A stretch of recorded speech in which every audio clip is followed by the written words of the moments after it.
Hello students, innovation online learning platform पे आपका स्वागत है और मैं हूं अंशु कपूर।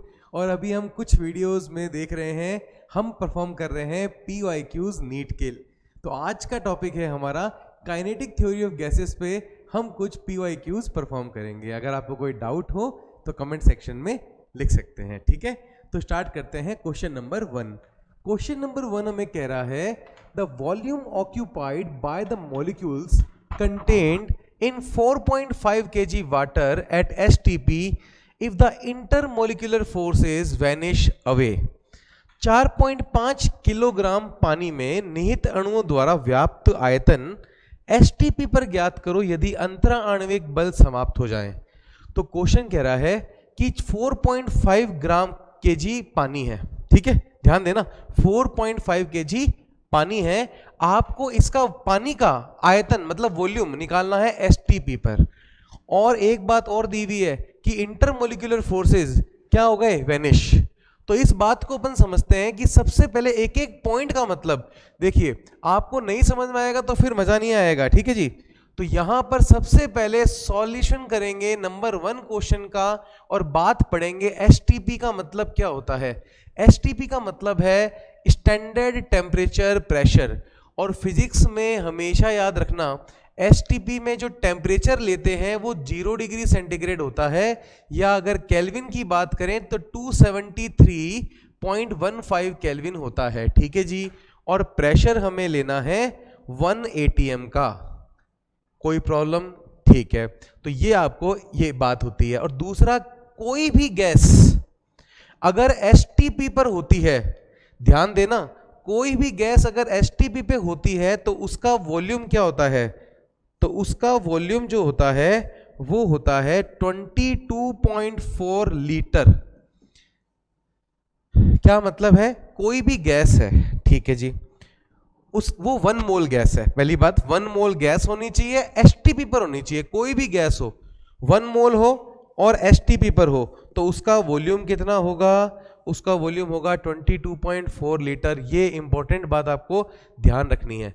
अब हमसे एक बात और कही है इसमें कि intermolecular force vanish. Intermolecular force vanish या अंतराणविक बल समाप्त होने का मतलब क्या है कि अगर ये 4.5 kg वाटर था और वाटर के इंटरमोलिकुलर फोर्स क्या हो गए हैं, वैनिश, मतलब चले गए हैं। अब पानी में इंटरमोलिकुलर फोर्स ही नहीं बचा तो पानी लिक्विड फॉर्म में नहीं रह पाएगा। अब वो लिक्विड फॉर्म से कन्वर्ट हो जाएगा वेपर फॉर्म में, क्योंकि इंटरमोलिकुलर फोर्स जब ज्यादा होते हैं तभी तो स्टेट चेंज होती है। अब मान ले गैस जो है, वेपर जो है, उसका इंटरमोलिकुलर फोर्स बढ़ जाएगा तो वो पानी बन जाएगा। पानी का इंटरमोलिकुलर फोर्स और बढ़ जाएगा तो वो आइस बन जाएगी, ठीक है। तो वाटर का अगर इंटरमोलिकुलर फोर्स क्या हो रहा है, वैनिश हो रहा है, तो वो क्या बन जाएगा, वो वेपर बन जाएगा। कहने का मतलब वेपर, या क्या कह सकते हैं, गैस। और वो भी किस पर, वो भी STP पर, ठीक है जी। अब आगे बात करते हैं।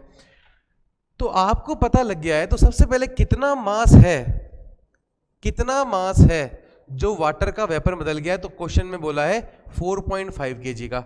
मुझे इसका क्या निकालना है, वॉल्यूम, वो भी किस पे निकालना है, 1 STP पे।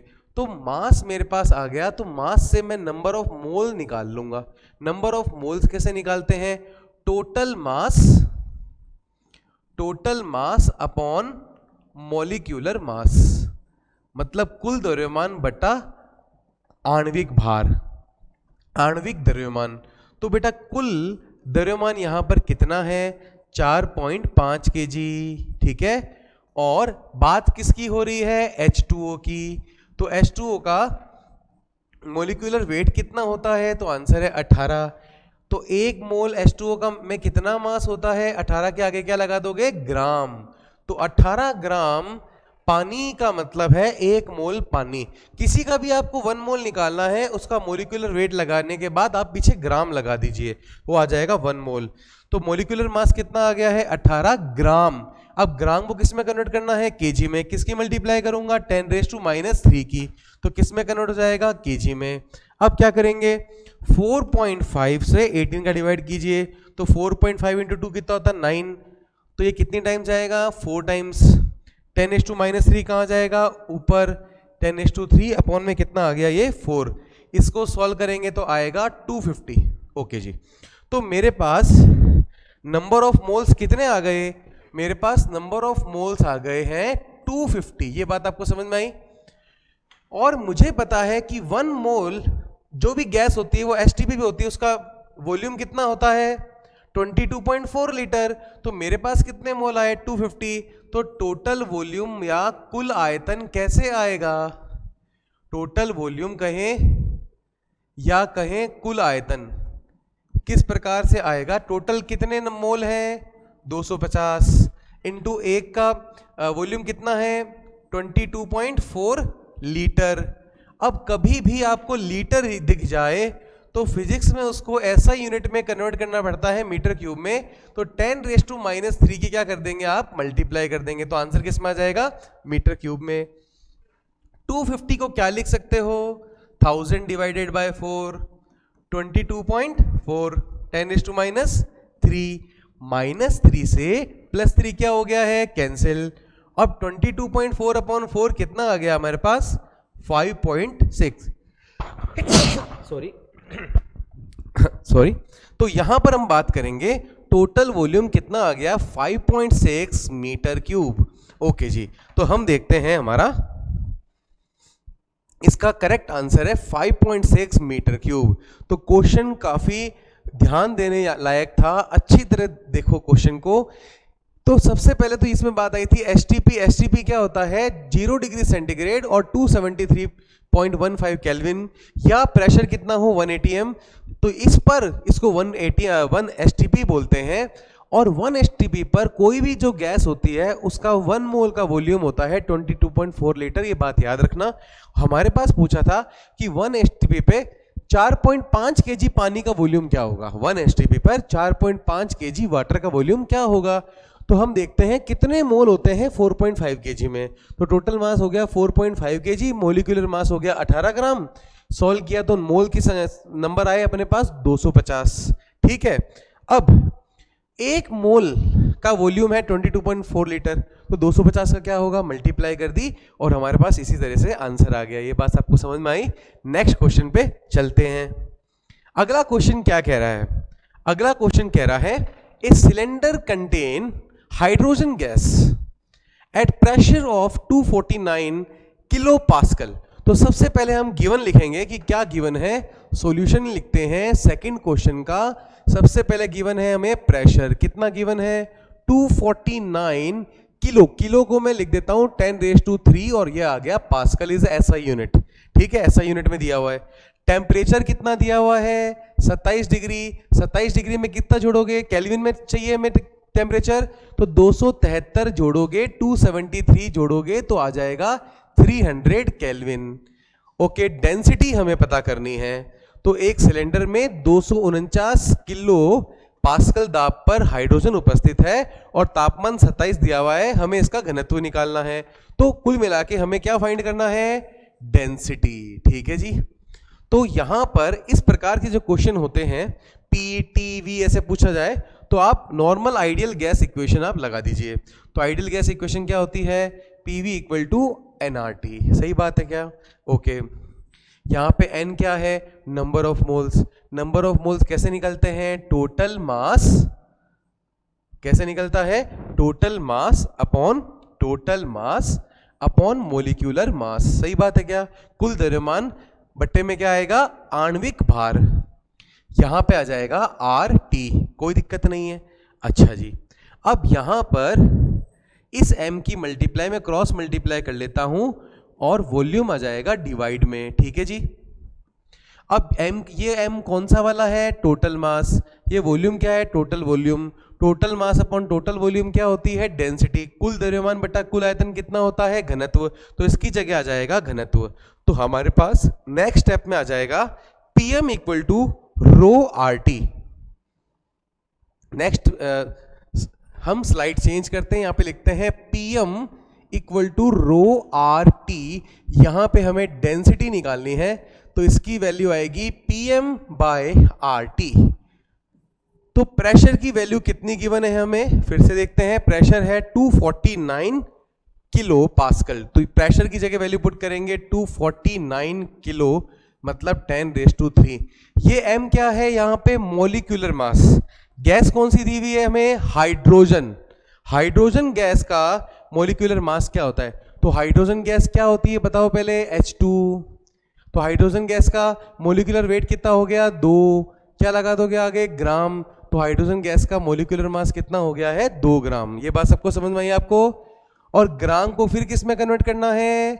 SI यूनिट में, मतलब केजी में। 10⁻³ की मल्टीप्लाई करूंगा। R क्या है हमारे पास? गैस कांस्टेंट, जिसे आप 8.3 ले लीजिए SI यूनिट में। और टेम्परेचर कितना लिया हमने? 300, मतलब 27 था ना, तो 300 केल्विन ले लिया। ये बात आपको क्लियर हो गई? ओके जी। तो यहां से ये पॉइंट हटाएंगे, यहां पे आएगा 10, -3 से +3 हो जाएगा कैंसिल। 83 से ये कितने टाइम्स कटेगा? ये जाएगा 3 टाइम्स, सही है। 83 × 3 कीजिए, 249 आएगा। ये 3 से 300 जाएगा 100 टाइम्स। एक जीरो से ये जीरो भी हो जाएगी कैंसिल। तो ये आप अपने आप भी सॉल्व कर सकते हैं। 2/10 आएगा और ये आ जाएगा 0.2 kg/m³। ओके, इसे देखते हैं करेक्ट आंसर कौन सा है। तो है 0.2 kg/m³, ये वाला। ये आपको क्लियर हुआ सबको? ठीक है, क्या करना है फिर से देखिए। प्रेशर हमें गिवन है, किलो दिया हुआ था। टेम्परेचर हमें 27, तो हमने लिखा 300 केल्विन। डेंसिटी हमें फाइंड करनी है। आइडियल गैस इक्वेशन हमने लगाई। नंबर ऑफ मोल्स को लिखते हैं टोटल मास, मोलिकुलर मास। यहां पर ये बन गया है मास अपॉन वॉल्यूम, ये बन गया है डेंसिटी। तो यहां पर हमने लिखा Pm = ρRT, और रो की वैल्यू यहां से हमने फाइंड आउट कर ली है। तो ये क्वेश्चन आपको क्लियर हो गया होगा। नेक्स्ट क्वेश्चन पे चलते हैं। ओके, नेक्स्ट क्वेश्चन कह रहा है the mean free path of a gas with molecular diameter d and number density n can be expressed as। तो ये क्वेश्चन आप देखिए 2020 में नीट में पूछा गया है, डायरेक्ट नोट से आया हुआ है। आपको मीन फ्री पाथ का फॉर्मूला याद होगा काइनेटिक थ्योरी ऑफ गैसेस के अंदर। तो मीन फ्री पाथ का जो फॉर्मूला होता है वो होता है 1/√2n πd²। ओके जी, तो यहां पे देखेंगे 1/√2n πd², 1/√2n πd²। तो करेक्ट ऑप्शन है हमारा ऑप्शन नंबर 1। तो ये क्लियर हो गया, डायरेक्ट हमारे नोट से उठकर आया है, इसलिए फॉर्मूले याद करना बहुत जरूरी है आपको अगर आप नीट की प्रिपरेशन कर रहे हैं। उसके बाद ही आप न्यूमेरिकल पे अप्रोच कर पाएंगे। तो देखिए फोर्थ क्वेश्चन पर हम अप्रोच करते हैं। क्वेश्चन है increase in temperature of gas filled in a container would lead to. कह रहा है एक गैस है, वो कंटेनर में भरी हुई है। एक कंटेनर में भरी गैस के तापमान में वृद्धि करने से क्या होगा? हम अगर गैस के तापमान में वृद्धि करते हैं तो गतिज ऊर्जा भी बढ़ती है, काइनेटिक एनर्जी भी इंक्रीज होती है। क्योंकि काइनेटिक एनर्जी जो होती है वो इक्वल होती है किसके? 3/2 kT। यहाँ K है कांस्टेंट, बोल्ट्जमैन कांस्टेंट, T है एब्सोल्यूट टेम्परेचर मतलब परम ताप, और K है गतिज ऊर्जा। तो गतिज ऊर्जा समानुपाती होती है तापमान के, काइनेटिक एनर्जी प्रोपोर्शनल होती है किसके? टेम्परेचर के। और टेम्परेचर अगर इंक्रीज होगा तो क्या इंक्रीज होगा इसमें से? Kinetic energy. तो करेक्ट ऑप्शन है हमारे पास ऑप्शन नंबर 2, काइनेटिक एनर्जी। तो गतिज ऊर्जा में इसकी वृद्धि होगी। यह बात आपको समझ में आ गई? ओके जी, नेक्स्ट क्वेश्चन पे चलते हैं।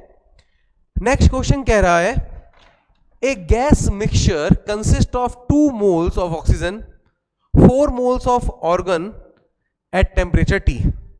तो 2 मोल तो ऑक्सीजन के हैं, 4 मोल ऑर्गन के हैं, T टेम्परेचर में है, इन दोनों का मिक्सचर है।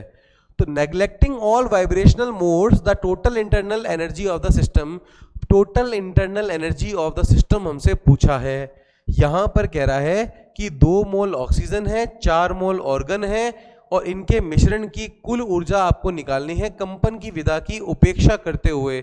कंपन की विधा उपेक्षा करते हुए मतलब जितने ये डायटोमिक अगर है ऑक्सीजन, तो इसके हिसाब से इसकी स्वतंत्रता की गोटी फाइंड करनी है। भी बताता हूं आपको मैं आराम से। देखिए क्या करना है, सबसे पहले आपको internal energy of the system का फॉर्मूला पता होना चाहिए। ठीक है, किसी निकाय की आंतरिक ऊर्जा का सूत्र पता होना चाहिए। वो सूत्र होता है 1/2 1/2 FN/RT। यहां पर F क्या है? डिग्री ऑफ फ्रीडम, स्वतंत्रता की कोटि, ठीक है। N यहां पर क्या है? Number of moles, R gas constant, T absolute temperature. ये बात आपको समझ में आई? ये फॉर्मूला बहुत इंपॉर्टेंट है एनर्जी के लिए, ठीक है जी। अब सबसे पहले बात क्या कर रहे हैं? 2 मोल ऑक्सीजन की। तो सबसे पहले ऑक्सीजन की एनर्जी जोड़ते हैं ऑक्सीजन के लिए, ठीक है। तो 1/2 ऑक्सीजन जो एक डायएटॉमिक गैस होती है, द्विपरमाणुक होती है, क्योंकि O2 होता है, तो 2 आ गए ना, तो 2 परमाणु।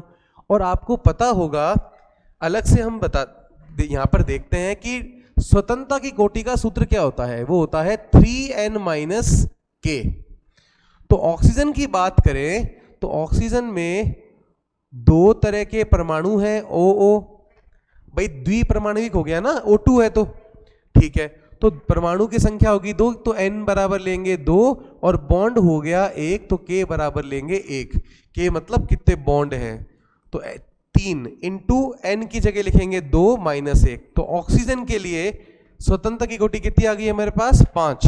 और उसी तरीके से अगर हम ऑर्गन की बात करेंगे तो ऑर्गन एक नोबल गैस है जिसमें परमाणु की संख्या 1 होती है, तो इसे एक परमाणुविक गैस कहेंगे, मोनोएटॉमिक गैस कहेंगे। n बराबर 1 पुट करेंगे, और एक ही गैस है, एक ही एटम है, तो k कितना हो जाएगा? 0। ये आ जाएगा 3 × 1 - 0। तो ऑर्गन के लिए डिग्री ऑफ फ्रीडम हो जाएगा 3, और ऑक्सीजन के लिए डिग्री ऑफ फ्रीडम हो जाएगा 5। ये बात आपको समझ में आई? स्वतंत्रता की कोटि। तो यहां पर ऑक्सीजन की बात करते हैं, ऑक्सीजन के लिए कितना डिग्री ऑफ फ्रीडम है? 5। और ऑक्सीजन के कितने मोल लिए हैं? 2। तो यहां लिखेंगे 2, मल्टीप्लाई में क्या पड़ा है? RT। अब बात करेंगे, इसको सॉल्व कर लेते हैं। कितना आया? 2 से 2 कैंसिल, ये आ गया 5RT 5RT। इक्वेशन नंबर 1 ले लेते हैं। अब ऑर्गन की बात करते हैं, क्या लिखेंगे? 1/2। ऑर्गन की स्वतंत्रता की कोटि कितनी फाइंड की अपन ने? 3। मल्टीप्लाई में कितना आया? nRT। नंबर ऑफ मोल्स कितने हैं? नंबर ऑफ मोल्स कितने हैं ऑर्गन के? 4 मोल हैं ऑर्गन के, तो n की जगह ऑर्गन में लेंगे 4, और 2 से ये कैंसिल हो जाएगा, तो ये आ जाएगा 6RT। तो ऑर्गन की आंतरिक ऊर्जा कितनी हो गई? 6RT इंटरनल एनर्जी, और ऑक्सीजन की कितनी है? 5RT। तो टोटल एनर्जी दोनों को जोड़ेंगे, 5 और 6 कितना हो जाएगा? 11। तो करेक्ट आंसर हमारे पास आएगा 11RT। तो इसी के साथ आज की क्लास को अभी की यहीं पे ओवर करते हैं। कोई डाउट हो तो आप कमेंट सेक्शन में, किसी भी तरह का डाउट हो आप पूछ सकते हैं, ठीक है। तो बाकी करेंगे नेक्स्ट क्लास में।